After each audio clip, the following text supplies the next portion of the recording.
Praise the Lord. ஆண்டவரும் அருமை இரட்சகருமாகிய இயேசு கிறிஸ்துவின் நாமத்தினாலே இந்த உபவாச ஜெப கூடுகையில் வந்திருக்கிற ஒவ்வொருவருக்கும் ஆண்டவராக இயேசு கிறிஸ்து நாமத்தினாலே வாழ்த்துதலே சொல்லிக் கொள்கிறேன். இந்த நாளிலே வேதத்தை தியானிப்பதற்காக ஆண்டவர் கொடுத்த அந்த கிருபைகளுக்காய் நான் கர்த்தரை நன்றி செலுத்துகிறேன். வாய்ப்பினை தந்த போதகருக்கு நன்றிகளை தெரிவித்துக் கொள்கிறேன். கர்த்தர் தாமே நம் ஒவ்வொருவரையும் ஆசிர்வதிப்பாராக. இன்றைய வேத தியானத்தின் தலைப்பானது பார்த்திங்களா, நுகம். நுகம்னா நிறைய பைபிளில் படிச்சிருப்பீங்க. நுகம்னா வேறு ஒன்றும் இல்லை, ஒரு 2 எருது மாடு பார்த்துருக்கீங்களா? 2 எருது மாடுடைய கழுத்தில் ஒரு பெரிய ஒரு லாக் மாதிரி உட்டில் பண்ணப்பட்ட ஒரு கட்டையை கழுத்தில் வைப்பாங்க. அந்த மாடு இப்படியும் அப்படியும் அசைய முடியாதபடிக்கு அது மேலே பாரத்தை சுமத்துவாங்க. வண்டியை பூட்டி கிராமப்புறங்களில் இருக்கவங்கள பார்த்துருக்கலாம். அது பேர் நுகத்தடி பிணையல்னு சொல்லுவாங்க, நுகத்தடின்னு சொல்லுவாங்க. அதுதான் நுகம். அந்த நுகம் பார்த்திங்கன்னா பாரமாக இருக்கும். அந்த எருது பார்த்திங்கன்னா கழுத்தை கூட இப்படி திருப்ப முடியாத அளவுக்கு அந்த பாரத்தை சுமந்து கொண்டு போகும். அதுதான் நுகம் என்று வேதாகமத்தில் கூட அடிக்கடி நுகங்கள் பற்றி நிறைய வசனங்கள் இருக்குது. நம்ம இன்றைக்கி 2 விதமான நுகங்களை தியானிக்க போகிறோம். முதல் நுகம் என்னன்னு பார்த்தீங்கன்னா ஆண்டவருடைய நுகம். நம்ம ஆண்டவர் ஆகிய இயேசு கிறிஸ்துவுக்கு ஒரே நுகம் தான் இருக்குது. ஆனால் சத்துருவு பல நுகங்களை கொடுத்து நம்மளை அடிமைப்படுத்தி வைத்து கொண்டிருக்கிற அந்த அடிமையின் நுகங்களை நம்ம இன்றைக்கி தியானிக்க போகிறோம். முதலாவதாக ஆண்டவருடைய நுகம் என்றால் என்னென்னு பார்க்கலாங்க. மத்தேயு எழுதின சுவிசேஷம் 11ஆம் அதிகாரம் 28லிருந்து 30ஆம் வசனம் வரைக்கும் நானே படிச்சிடுறேன். வருத்தப்பட்டு பாரம் சுமக்கிறவர்களே, நீங்கள் எல்லோரும் என்னிடத்தில் வாருங்கள், நான் உங்களுக்கு இளைப்பாறுதல் தருவேன். நான் சாந்தமும் மனத்தாழ்மையுமாய் இருக்கிறேன். என் நுகத்தை உங்கள் மேல் ஏற்றுக்கொண்டு என்னிடத்தில் கற்றுக்கொள்ளுங்கள், அப்பொழுது உங்கள் ஆத்துமாக்கு இளைப்பாறுதல் கிடைக்கும். என் நுகம் மெதுவாயும் என் சுமை லகுவாயும் இருக்கும். ஆமேன், ஹல்லேலூயா. ஆண்டவரோட நுகம் ஒரே ஒரு நுகம்தான். அது எப்படிப்பட்ட நுகம்? மெதுவான நுகம், லகுவான நுகம். ஆண்டவரே ஒரு அழைப்பை விடுவிக்கிறாரு. நீங்கள் வருத்தப்பட்டு பாரம் சுமந்து கொண்டிருக்கிறவர்களே, நீங்கள் எல்லோரும் சொல்லும்போது 2 விதமான இளைப்பாறுதல். ஒன்று பார்த்திங்கன்னா சரீரத்துக்குள்ளே நம்ம ஏதோ ஒரு வியாதியில் இருப்போம், ஏதோ ஒரு பிசாசு, ஏதோ ஒரு கிரியையில் நம்ம இது பண்ணியிருப்போம். ஸோ இது தற்காலிகமானது. ஸோ ஆனால் ஆத்துமாக்கு ஒரு இளைப்பாறுதல் இருக்குது. ஆனால் தான் ஆண்டவர் இங்கே சொல்கிறாரு ஆத்துமாவின் இளைப்பாறுதல். ஆத்துமாவின் இளைப்பாறுதல் என்னன்னு பார்த்தீங்கன்னா, நம்ம சத்தியத்தில் எவ்வளோவா நம்ம சத்தியத்தில் நம்ம இருதயத்தில் வைத்திருக்கிறோமோ அவ்வளவாய் நம்முடைய ஆத்துமாக்கு இளைப்பாறுதல் கிடைக்கும். ஹல்லேலூயா, ஹல்லேலூயா. அதுதான் உண்மையான இளைப்பாறுதல். ஸோ இங்கே ஆண்டவர் இளைப்பாறுதல் நான் உங்களுக்கு தருவேன், அப்படி என்னிடத்தில் வாருங்கள் அப்படின்னு சொல்லும்போது ஆண்டவருடைய இளைப்பாறுதல் என்னவாக இருக்கும்? ஆண்டவருடைய இளைப்பாறுதல் வேறு ஒன்றுமே இல்லை. அவருடைய சத்தியத்தின் உபதேசத்தின் சத்தியம், கிறிஸ்துவின் அன்பு, விசுவாச வாழ்க்கை, பரிசுத்த ஆவியாலே நிரப்பப்படுகிறது. இந்த 4 காரியங்களும் ஒன்றாக சேர்ந்தது தான் ஆண்டவருடைய நுகம். ஒரு தேவ பிள்ளைகளாகிய நமக்கு ஆண்டவருடைய நுகம் மிக மிக மிக அவசியமானது. நம்ம ஆண்டவருடைய நுகத்தை ஏற்றுக்கொண்டோன்னா நம்ம என்ன பண்ண முடியாது? நம்ம எல்லாவற்றிலும் ஒரு ஜெயம் கொள்கிறவராக நம்மால் வாழ முடியும். ஹல்லேலூயா.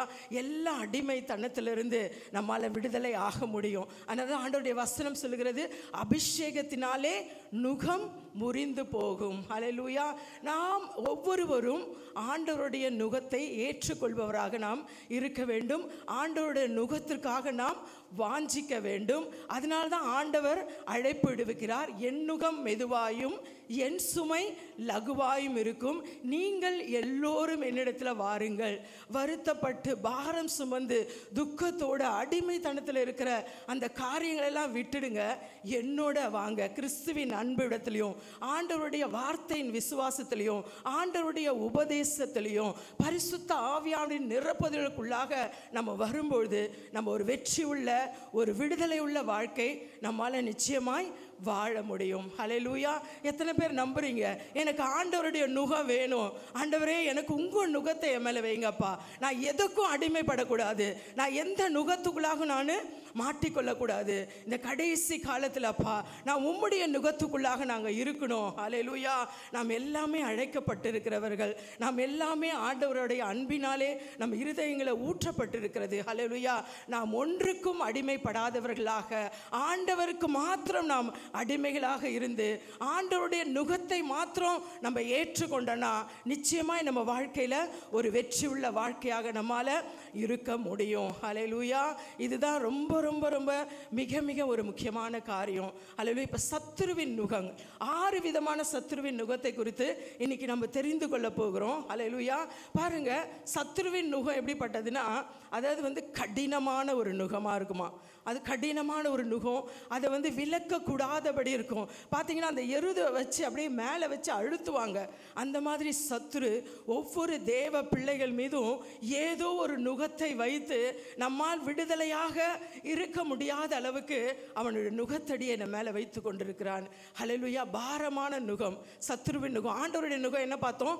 மெதுவான நுகம், லகுவான நுகம். அதுக்கு ஆப்போசிட்டாக சத்துருவோட நுகம் பாரமான நுகமா, அதிக பாரமான நுகமா, சுமக்க கூடாதபடி இருக்கிற நுகமா, மிகவும் கடினமாக இருக்கிற ஆண்டவருடைய அந்த சத்துருடைய நுகம். இந்த நுகத்தை நம்ம என்ன பண்ண முடியும்?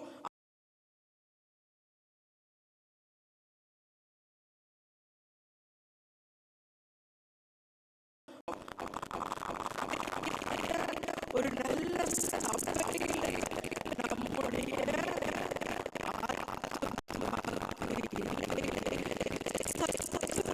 ஏதோ ஒரு நுகத்தை கொண்டு நம்ம மேல அழுத்தி நம்மை பாரத்தை கட்டி வைத்து கொண்டிருக்கிறான். ஹல்லேலூயா. இன்றைக்கு அந்த நுகங்களை நாம் தெரிந்து கொண்டு இன்றைக்கு ஆண்டவருடைய அபிஷேகத்தினாலே அந்த நுகங்களை ஆண்டவர் நம்மிடத்தில் முறிக்க போகிறார். விசுவாசிக்கிறவர்கள் மாத்திரம் கரங்களை தட்டி ஆண்டவருக்கு மகிமை செலுத்தலாமா? ஹல்லேலூயா, ஹல்லேலூயா, ஹல்லேலூயா. அப்பா, எங்கள் நுகத்தை நீங்கள் முறித்து போடுங்க அப்பா. நாங்கள் எத்தனையோ காரியங்கள் தெரிந்து செய்திருக்கலாம், தெரியாமல் அந்த நுகத்துக்குள்ளாக அடிபட்டிருக்கலாம். இன்றைக்கு அந்த சத்துருவின் 6 நுகங்களை பற்றி நாங்கள் தியானிக்கும் போது ஒவ்வொரு நுகங்களாக நீங்க முறிக்க போகிறீர். ஹல்லேலூயா. எப்படிப்பட்ட நுகங்களாக இருந்தாலும் அபிஷேகத்தினாலே நீங்க முறிக்க வல்லவராக இருக்கிறீர். ஹல்லேலூயா. முதலாவது நுகம் பார்த்தீங்கன்னா யாக்கோபுவின் நுகம். ஹல்லேலூயா. யாக்கோபுவின் நுகம் ஒன்று இருக்கா அப்படின்னு சொல்லும்போது வேத வசனத்தை பார்க்கும்போது தான் நான் எனக்கு தெரிஞ்சுக்கிட்டேன். ஆதியாகமம் 27ஆம் அதிகாரம் 40வது வசனம் நானே படிக்கிறேன். உன் பட்டயத்தினாலே நீ பிழைத்து உன் சகோதரனை சேவிப்பாய், நீ மேற்கொள்கிற காலம் வரும்போது உன் கழுத்தில் இருக்கிற அவனுடைய நுகத்தடியை முறித்து போடுவாய் என்றான். ஹல்லேலூயா.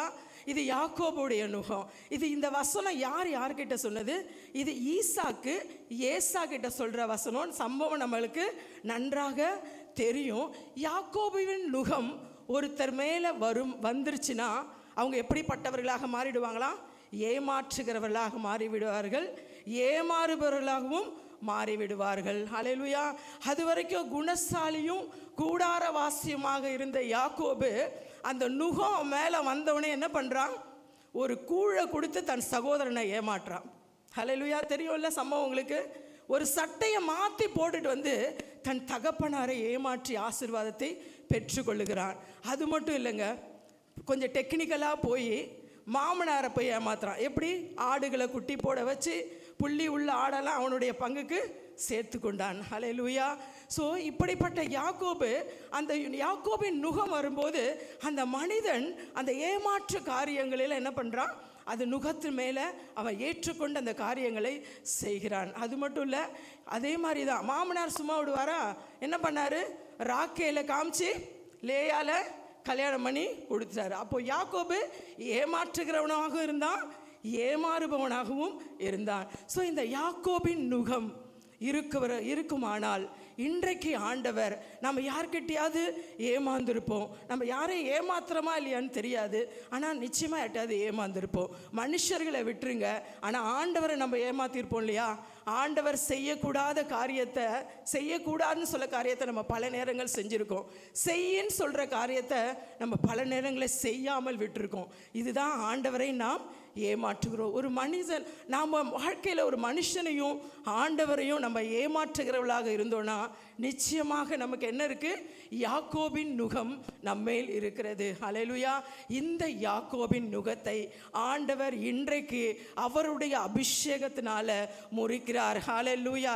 எத்தனை பேர் விசுவாசிக்கிறீங்க? ஹல்லேலூயா. ஆண்டவரே, யாக்கோபின் நுகம் ஆண்டவரே எங்களுக்கு வேணாப்பா, நாங்கள் விடுதலையோடு நாங்கள் அப்பா உம்முடைய நுகத்தை, மெதுவாக இருக்கிற நுகம், லகுவாக இருக்கிற நுகம், இளைப்பாறுதல் தருகிற நுகத்தை நாங்கள் ஏற்றுக்கொள்வோம். ஹல்லேலூயா, ஹல்லேலூயா, ஹல்லேலூயா, ஹல்லேலூயா. எங்கள் மீது கர்த்தாவே அந்த யாக்கோபின் நுகம் மேற்கொள்ள முடியாதபடிக்கு உடைய பரிசுத்த அபிஷேகத்தை எங்கள் மேல் ஊற்றும்படியாய் நாங்கள் ஜெபிக்கிறோம் கர்த்தாவே. நன்றி, நன்றி, நன்றி ஆண்டவரே. நீங்கள் அப்படியாய் செய்ததற்காய் நன்றி. இந்த இடத்துல ஊற்றப்பட்டிருக்கிறது பரிசுத்த ஆவியானவருடைய அபிஷேகம். நம்ம எல்லாம் பெற்றுக்கொள்ளலாமா? ஓ ரீபா கரலபோ ஷபலரபபா. Thank you lord, thank you lord, thank you lord, thank you lord. ஜலத்தின் மேல் அசைவாடிய தூய தேவ ஆவியானவர் இன்னைக்கு நம்ம எல்லார் மேலும் அசைவாடி கொண்டிருக்கிறார். ஹல்லேலூயா. யாக்கோபின் நுகம் முறிக்கப்படுகிறது. ஹல்லேலூயா, ஹல்லேலூயா, ஹல்லேலூயா, ஹல்லேலூயா. ஆமென், ஆமென், ஆமென். அடுத்ததாக பார்த்தீங்கன்னா எகிப்தின் நுகம். லேவியராகமம் 26ஆம் அதிகாரம் 13ஆம் வசனம். நீங்கள் எகிப்தியருக்கு அடிமைகளாய் இராதபடிக்கு நான் அவர்கள் தேசத்திலிருந்து உங்களை புறப்பட பண்ணி உங்கள் நுகத்தடிகளை முறித்து உங்களை நிமிர்ந்து நடக்க பண்ணின உங்கள் தேவனாகிய கர்த்தர். ஹல்லேலூயா, ஆமென், ஹல்லேலூயா. இந்த எகிப்தின் நுகம் அப்படின்னு பார்த்தீங்கன்னா அது அடிமைப்படுத்துகிற நுகம். ஹல்லேலூயா. எகிப்தின் நுகம் ஒருவருக்கு இருக்குமானால் அது அடிமைப்படுத்துகிறவர்களாக நாம் இருப்போம். ஹல்லேலூயா. இஸ்ரவேல் மக்கள் எகிப்து தேசத்திலே 430 வருஷம் அடிமைகளாக இருந்தார்கள். எவ்வளவு அடிமைகளாக இருந்தார்கள்? அவர்களுக்கு அடிச்சு ஒரு மாட்டை அடிக்கிறது போல இஸ்ரவேல் ஜனங்களை ஆளோட்டிகள் எகிப்திலே அடித்தார்கள். அவர்கள் கதறின சத்தம், அவர்கள் அழுது குரல் தேவ சந்நிதியில் எட்டுது என்று நம்ம யாத்திராங்கமத்தில் வாசிக்கிறோம். ஆண்டவருடைய காதில் கேட்டுதுங்க. அவ்வளோ ஒரு அடிமை, அவ்வளோ ஒரு கொடுமை. நாளெல்லாம் பகலெல்லாம் வேலை செய்வாங்க, அவங்களுக்கு சம்பளம் கிடையாது. என்ன கொடுப்பாங்க? அதுக்கு பதில் வைக்கோல் பிரியை கொடுத்தார்கள். நல்ல வசனத்தை வாசிச்சு பாருங்க. அந்த வைக்கோல் எடுத்துன்னு போய் விற்று தான் அவன் சாப்பிடணும். அந்த அளவுக்கு ஒரு அடிமைத்தனம். அவங்க ஆராதிக்க போகிறோம் அப்படின்னு சொல்லும் போது பார்வோன் என்ன, அந்த வைக்கோல் கூட நீங்கள் கொடுக்காதீங்க அவனுக்கு, அவங்களா போய் தேடி கொள்ளட்டும். அப்போ எவ்வளோ கொடுமை பாருங்க. அந்த மாதிரி ஒரு அடிமைத்தனத்தின் நுகம்தான் எகிப்தின் நுகம். ஹல்லேலூயா. இன்றைக்கும் கிறிஸ்துவ குடும்பங்களில் இந்த அடிமைத்தனம் ஆளுகை செய்து கொண்டிருக்கிறது. எத்தனை பேர் நீங்கள் நம்புறீங்க? ஹல்லேலூயா. ஒருவேளை நம்ம சபையில் இல்லாமல் இருக்கலாம். பெற்றோரை அடிமைப்படுத்துகிற பிள்ளைகள், பிள்ளைகளை அடிமைப்படுத்துகிற பெற்றோர்கள், கணவனை அடிமைப்படுத்துகிற மனைவிகள், மனைவியை அடிமைப்படுத்துகிற கணவர்கள், பெற்றோர்களை அனாதையாய் கொண்டு போய் விடுகிறவர்கள், கணவனுடைய பெற்றோர்களை கவனிக்காதவர்கள், மனைவியுடைய பெற்றோர்களை கவனிக்காதவர்கள், பிள்ளைகளுக்கு ஒரு நல்ல கல்வியும் ஒரு நல்ல சூழ்நிலையும் உருவாக்கி கொடுக்காத பெற்றோர்கள் எத்தனையோ பேர் கிறிஸ்துவ குடும்பங்களில் இன்னைக்கு தங்கள் சொந்த குடும்பத்தையே அடிமையாய் நடத்தி கொண்டிருக்கிறார்கள். ஹல்லேலூயா. அந்த அடிமைத்தனத்தின் நுகங்கள் ஆண்டவர், அந்த எகிப்தின் நுகங்கள் எந்த சபையாக இருந்தாலும் ஹல்லேலூயா, இன்றைக்கு அந்த நுகங்களை ஆண்டவர் இயேசுவின் நாமத்தினால, அவருடைய அபிஷேகத்தினால இன்றைக்கு முறிக்கிறார். ஹல்லேலூயா. எத்தனை பேர் விசுவாசிக்கிறீங்க? ஹல்லேலூயா, ஹல்லேலூயா, ஹல்லேலூயா. ஆண்டவர் அந்த அடிமைத்தனத்தின் நுகங்களை, ஆண்டவரே நீர் எங்களை அப்பா அடிமைக்கு அப்பா எங்களை உட்படுத்தவில்லை அப்பா, எங்களை சுயாதீனர் ஆக்கினீர். ஆண்டவரே உம்முடைய பிள்ளைகளாக நாங்கள் இருக்கிறோம் கர்த்தாவே. புத்திர சுவிகாரத்தின் ஆவியை உடையவர்களாக இருக்கிறோம் கர்த்தாவே. எங்களுக்குள்ளாக இருக்க அடிமைத்தனங்கள் இருக்குமானால், நாங்கள் யாரையாவது அடிமைப்படுத்துகிற அந்த குணம் இருக்குமானால், இப்பொழுதே இந்த நேரத்திலே உம்முடைய அபிஷேகத்தினாலே எந்த இடத்துல இருந்தாலும் அந்த அடிமைத்தனத்தின் நுகங்கள் நசரேயனாகிய இயேசுவின் நாமத்தினால முறிக்கப்பட்டு கொண்டிருக்கிறதற்காய் நன்றி ராஜா. நன்றி செலுத்தலாமா? நன்றி செலுத்தலாமா? ஹல்லேலூயா, ஹல்லேலூயா. எல்லா அடிமைத்தனங்களும் இந்த நேரத்தில் கட்டவிழ்க்கப்பட்டு கொண்டிருக்கிறது. எத்தனை பேர் நம்புறீங்க? கரங்களை தட்டி ஆண்டவருக்கு மகிமை செலுத்தலாமா? ஓ ரிபா லஷல ரிபை கரபாபா. ஆண்டவரே, அப்பா அப்பா உம்மை துதிக்கிறோம். அடிமைத்தனத்திலிருந்து விடுதலை கொடுக்கிறீர். ஹல்லேலூயா. குடும்பங்கள் விடுதலை அடையட்டும். ஒவ்வொரு குடும்பங்களுக்கு காணப்படுகிற ஆண்டவரே எல்லா அடிமைத்தனத்தின் நுகங்களும் இயேசுவின் நாமத்தினால இன்றைக்கு இந்த உபவாச ஜெபத்தில் நீர் முறிக்கிறீர். ஹல்லேலூயா. Thank you Jesus. ஹல்லேலூயா, ஹல்லேலூயா, ஹல்லேலூயா. அடுத்ததாக அசீரியனின் நுகம். ஹல்லேலூயா. ஐசையா 14 அதிகாரம் 25 வசனம். அசீரியனை என் தேசத்திலே முறித்து என் மலைகள் மேல் அவனை மிதித்து போடுவேன். அப்பொழுது அவனுடைய நுகம் அவர்கள் மேலிருந்து விலகி அவனுடைய சுமை அவர்கள் தோளிலிருந்து நீங்கும். ஹல்லேலூயா. அசீரியன் நுகம் என்றால் என்னன்னா சமபூமியின் நுகம். ஹல்லேலூயா. சமபூமியின் ஒரு வாழ்க்கை. ஆண்டவர் லோத்துக்கிட்ட என்ன சொன்னாரு? நீ இந்த சமபூமியில நிற்காத, அந்த மலைக்கு ஓடிப்போ அப்படின்னு சொல்லும் போது லோத்து என்ன சொன்னாரு? அவ்வளோ தூரம்லாம் என்னால் போக முடியாது ஆண்டவரே, நான் பக்கத்தில் எங்கேயாவது ஓரமா நான் நின்று கொள்ளுகிறேன். ஹல்லேலூயா. பாருங்க, அந்த சமபூமியின் நுகம் என்றால் என்னன்னு பார்த்தீங்கன்னா ஒரு பாவமான வாழ்க்கை. ஹல்லேலூயா. பாருங்க, லோத்தும் அவனுடைய சந்ததியும் அழிந்து போனார்கள். அந்த சமபூமியின் வாழ்க்கையில தேர்ந்தெடுத்தது நிமித்தம் அவருடைய சந்ததியே அறுப்புண்டு போயிடுச்சு. அது மட்டும் இல்லை, இஸ்ரவேல் மக்கள் மோவாபின் சமவெளியிலே வேசித்தனம் பண்ணினார்கள். வாசிக்கிறோமா இல்லையா? ஸோ இந்த சமபூமியின் நுகம் என்றால் பாவத்தின் நுகம். அது எப்படிப்பட்ட பாவமாக இருக்கலாம்? கண்களின் இச்சையாக இருக்கலாம், மாமிசத்தின் இச்சையாக இருக்கலாம். எல்லா பாவம் என்பது ஒன்று நாம் தேடி போகணும், இல்லை அது நம்மளை தேடி வரும். ஹல்லேலூயா. சமபூமியின் நிறம் நம் ஆண்டவர் பரிசுத்தர். ஹல்லேலூயா. நான் பரிசுத்தராய் இருக்கிறது போல நீங்களும் பரிசுத்தராய் இருங்கள். ஹல்லேலூயா. பரிசுத்தம் இல்லாமல் ஒருவனும் தேவனை தரிசிக்க முடியாது. ஹல்லேலூயா. இன்றைக்கு அந்த சமபூமியின் நுகங்கள் நமக்குள்ளாக இருக்குமானால், நம்ம சபைகளுக்குள்ளாக இருக்குமானால், ஆண்டவர் அந்த நுகத்தடியின் பிணல்களை இப்போதே உடைக்கிறார். ஹல்லேலூயா. ஓ நன்றி ஆண்டவரே, நன்றி ராஜாவே, நன்றி கர்த்தாவே. ஆண்டவரே, எல்லா பாவங்களையும் எல்லா சாபங்களையும் நீங்க சிலுவையில் வெளியரங்க கோலமாற்றி எங்களுக்காக வெற்றி சிறந்தவரை துதிக்கிறோம் கர்த்தாவே. நன்றியோடு உமக்கு ஸ்தோத்திரம், ஸ்தோத்திரம், ஸ்தோத்திரம், ஸ்தோத்திரம் ராஜா. நன்றி, நன்றி, நன்றி, நன்றி ராஜா. அப்படியே ஆண்டவரே, எங்கள் பாவங்களை போக்கினவர், எங்கள் சாபங்களை நீக்கினவர், எங்களுக்கு தெய்வீக நீதித்துவத்தை கொடுத்தவர் கர்த்தாவே. நன்றியோடு உம்மை துதிக்கிறோம், துதிக்கிறோம். அந்த நுகங்கள் ஆண்டவர் அபிஷேகத்தினால் முறிக்கப்பட்டதற்காய் நாங்கள் நன்றி செலுத்துகிறோம் கர்த்தாவே. அடுத்ததாக பார்த்தீங்கன்னா பாபிலோனின் ராஜாவின் நுகம். ஹல்லேலூயா. எரேமியா 28 அதிகாரம் 2 வசனம். இஸ்ரவேலின் தேவனாகிய சேனைகளின் கர்த்தர் உரைக்கிறது என்னவென்றால், பாபிலோனின் ராஜாவின் நுகத்தை முறிப்பேன். ஆமென். ஹல்லேலூயா. பாபிலோனின் ராஜாவின் நுகம் என்றால், பாபிலோன் என்றாவே பாபேல். ஹல்லேலூயா. பாபேல் என்றால் ஒரு குழப்பம். ஹல்லேலூயா. இந்த நுகம் உடையவர்கள், பாபிலோனின் நுகத்தை உடையவர்கள் குழம்பிக் கொண்டே இருப்பார்கள். ஹல்லேலூயா. எவ்வளோதான் ஜெபம் பண்ணாலும் அந்த குழப்பம் போகவே போகாது. அவங்களும் குழம்பிடுவாங்க, நம்மளையும் குழப்பி விட்டுருவாங்க. ஸோ இந்த குழப்பம் கலக்கமாக மாறும், கலக்கம் விரோதமாக மாறும், விரோதம் பகையாக மாறும். குழப்பத்துக்குள்ளாக ஒரு குழப்பத்தை எப்போ பார்த்தாலும் அந்த கன்ஃபியூஷன் இருந்துக்கிட்டே இருக்கும். நம் தேவன் குழப்பத்தின் தேவன் அல்ல. ஹல்லேலூயா. ஆண்டவர் நம்மளை தெளிந்த புத்தி உள்ளவர்களாக, எல்லாவற்றும் நன்மை தீமை இன்னதென்று உணரக்கூடிய ஆவி உள்ளவராக நம்மளை உருவாக்கி இருக்கிறார். நம்ம ஒருபொழுதும் இந்த பாபிலோனின் குழப்பத்திற்கு அடிமைகளாக இராதபடிக்கு ஆண்டவர் விடுதலை. நல்ல குடும்பம் இருக்கும், நல்லா படிச்சிருப்பாங்க, நல்ல சபையில் இருப்பாங்க, ஆனால் அவங்களால என்ன முடியாது? ஏதோ ஒரு குழப்பம், ஏதோ ஒரு அது ஒரு ஸ்பிரிட் நம்ம குடும்பம்னு சொல்லிட்டு நம்மளா குழப்பிக்கல.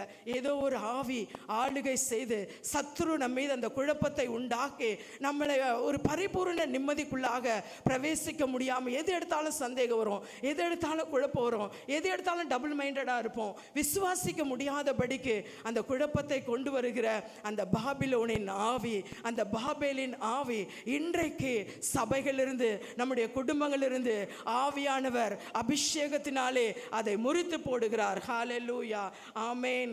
எத்தனை பேர் நம்புறீங்க இந்த நுகலாம் இருக்குன்னு நம்புறீங்களா? ஹல்லேலூயா. விசுவாசித்தால் நாம் தேவ மகிமையை காண்போம். ஹல்லேலூயா. அடுத்ததாக பார்த்தீங்கன்னா நேபுக்கத்நேச்சாரின் நுகம். எரேமியா 28:11. பின்பு அனனியா சகல ஜனங்களுக்கு முன்பாகவும் இந்த பிரகாரமாக 2 வருஷ காலத்திலே பாபிலோன் ராஜாவாகிய நேபுக்கத்நேச்சாரின் நுகத்தை சகல ஜாதிகளின் கழுத்திலிருந்து விலக உடைத்து போடுவேன் என்று கர்த்தர் சொல்லுகிறார். ஹல்லேலூயா. இந்த நேபுக்கத்நேச்சாரின் நுகம் வேற ஒன்றும் இல்லைங்க, பெருமையின் நுகம். ஹல்லேலூயா. நான் நான் நான் என்று சொல்லுகிற அந்த பெருமையின் நுகம்தான் நேபுக்கத்நேச்சாரின் நுகம். ஒரு மெடிக்கல் ரிசர்ச் சொல்லுதான், நான் என்று சொல்லுகிறவர்களுடைய உடம்பிலிருந்து அநேக கேலரிஸ் வெளியாகி போயிட்டே இருக்கான். நான் நினச்சேன், எப்படி கேலரிஸ் பெருமை மனசுக்குள்ளே நினைக்கிறோம், கேலரிஸ் எப்படி வெளியாகி போகும் அப்படின்னு யோசனை பண்ணி பார்த்தா தான், இந்த பெருமை பேசுகிறவங்கள பார்த்துருக்கீங்களா? எப்போ பார்த்தாலும் ஒரே காரியத்தை பெருமையாக பேசிகிட்டே இருப்பாங்க. பேச பேச என்ன பண்ணும், உடம்புலேருந்து எனர்ஜி அந்த கேலரிஸாக மாறி வெளியே போயிட்டே இருக்கும். அப்போ கண்டிப்பாக அந்த ரிசர்ச் உண்மையானது.